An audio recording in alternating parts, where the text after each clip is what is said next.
ರಾಜ್ಯ ರಾಜಕೀಯದಲ್ಲಿ ಅಧಿಕಾರ ಹಸ್ತಾಂತರ ಗದ್ದಲ ಜೋರಾಗಿ ನಡೆಯುತ್ತಿರುವ ಮಧ್ಯೆಯೇ ಕೋಡಿಮಠ ಸಂಸ್ಥಾನದ ಡಾಕ್ಟರ್ ಶಿವಾನಂದ ಶಿವಯೋಗಿ ರಾಜೇಂದ್ರ ಸ್ವಾಮೀಜಿ ಅವರು ಸ್ಫೋಟಕ ಭವಿಷ್ಯ ನುಡಿದಿದ್ದಾರೆ. ಹೌದು, ಅವರು ಸಿಎಂ ಬದಲಾವಣೆ ಖಚಿತ ಎಂಬ ಮಹತ್ವದ ಸೂಚನೆಯನ್ನು ನೀಡಿದ್ದಾರೆ. ಶಿವನ ಮುಡಿಯ ಮೇಲಿರುವ ಮಲ್ಲಿಗೆಯು ಶಿವನ ಪಾದಕ್ಕೆ ಬೀಳಲೇಬೇಕು ಎನ್ನುವ ಮೂಲಕ ಡಿ.ಕೆ. ಶಿವಕುಮಾರ್ ಅವರ ನಿರೀಕ್ಷೆ ಸಿಎಂ ಪಟ್ಟ ಅವರ ಪಾಲಿಗೆ ಒದಗಿ ಬರುತ್ತದೆ ಎಂಬ ಅರ್ಥದಲ್ಲಿ ಭವಿಷ್ಯ ಹೇಳಿದ್ದಾರೆ.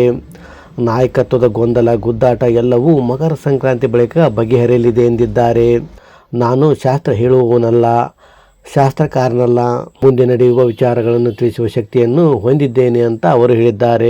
ಅದೇ ರೀತಿ ರಾಷ್ಟ್ರ ರಾಜಕಾರಣದಲ್ಲಿ ಕೂಡ ಯುಗಾದಿಯ ನಂತರ ಸಮಸ್ಯೆಗಳು ಎದುರಾಗಲಿವೆ. ಇತ್ತೀಚೆಗೆ ನಡೆದ ಬಾಂಬ್ ಬ್ಲಾಸ್ಟ್ ನಂತಹ ಅಹಿತಕರ ಘಟನೆಗಳು ರಾಷ್ಟ್ರ ಮಟ್ಟದಲ್ಲಿ ನಡೆಯಲಿವೆ ಎಂದು ಎಚ್ಚರಿಕೆಯನ್ನು ನೀಡಿದ್ದಾರೆ. ಅಷ್ಟೇ ಅಲ್ಲದೆ ಮಠಾಧೀಶರು ಸಮಾಜದ ಒಳಿತಿಗಾಗಿ ರಾಜಕೀಯ ಸಲಹೆ ಯಾಕೆ ಕೊಡಬಾರದು ಎಂದು ಅಭಿಪ್ರಾಯವನ್ನು ವ್ಯಕ್ತಪಡಿಸಿದ್ದಾರೆ. ಇದೇ ವೇಳೆ ಮಠಗಳು ಜಾತೀಯತೆಯಿಂದ ದೂರ ಇರಬೇಕು. ಜಾತಿ ಪದ್ಧತಿ ನಾಗರಿಕ ಸಮುದಾಯಕ್ಕೆ ಅಂಟಿರುವ ಶಾಪ. ಮಠಾಧೀಶರು ಜಾತಿ ಎಂಬ ಸಂಕೋಲೆಯಿಂದ ಹೊರಬಂದು ಜಾತ್ಯತೀತ ಬಸವ ಸಮಾಜದ ನಿರ್ಮಾಣ ಮಾಡಬೇಕು ಅಂತ ಅವರು ಹೇಳಿದ್ದಾರೆ. ಫ್ರೆಂಡ್ಸ್, ಕೋಡಿಮಠ ಶ್ರೀಗಳ ಹೇಳಿಕೆಯ ಬಗ್ಗೆ ನಿಮ್ಮ ಅನಿಸಿಕೆ ಅಭಿಪ್ರಾಯಗಳನ್ನು ತಿಳಿಸಿ.